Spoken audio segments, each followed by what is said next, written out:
ಆಚಿ ಮಸಾಲ. ಎಂತ ಅಡಿಗೆಯ ರುಚಿಯಾಗೋ ರಹಸ್ಯವು 20 ರೂಪಾಯಿ. ಚಾಮುಂಡಿ ಬೆಟ್ಟಕ್ಕೆ ಹೋಗೋರು ಹುಷಾರಾಗಿರಿ. ನಿಮಗೆ ಕಾಣದಂತೆ ಸುತ್ತಮುತ್ತಲೇ ಓಡಾಡ್ತಾ ಇರುತ್ತೆ ಸಾವು. ಇನ್ನು ಚಾಮುಂಡಿ ಬೆಟ್ಟದಲ್ಲಿ ಪ್ರತ್ಯಕ್ಷವಾಗಿ ಆತಂಕವನ್ನ ಹುಟ್ಟಿಸಿದ ಚಿರತೆ.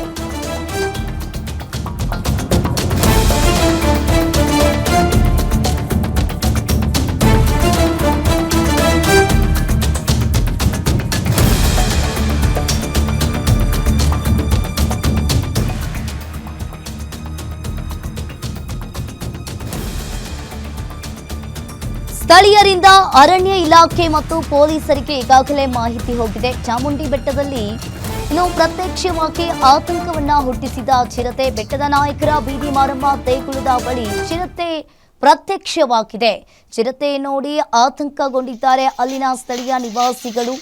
ಇನ್ನು ಸ್ಥಳೀಯರಿಂದ ಅರಣ್ಯ ಇಲಾಖೆ ಮತ್ತು ಪೊಲೀಸರಿಗೆ ಮಾಹಿತಿಯನ್ನ ಕೊಟ್ಟಿರುವಂತದ್ದು. ತಕ್ಷಣ ಸ್ಥಳಕ್ಕೆ ದೌಡಾಯಿಸಿದ ಅರಣ್ಯ ಅಧಿಕಾರಿಗಳು ಸ್ಥಳದಲ್ಲೇ ಫೋನ್ ಇರಿಸಿ ಚಿರತೆ ಸೆರೆಗೆ ಕಾರ್ಯಾಚರಣೆಯನ್ನ ಮಾಡ್ತಾ ಇದ್ದಾರೆ. ಸಿಸಿ ಕ್ಯಾಮೆರಾ ಮೂಲಕ ಚಿರತೆಯ ಚಲನವಲನ ಮೇಲೆ ನಿಗಾ ವಹಿಸಿದ್ದಾರೆ. ಇನ್ನು ಚಾಮುಂಡಿ ಬೆಟ್ಟದಲ್ಲಿಗೆ ಚಿರತೆ ಈಗ ಪ್ರತ್ಯಕ್ಷಗೊಂಡಿರುವಂಥದ್ದು.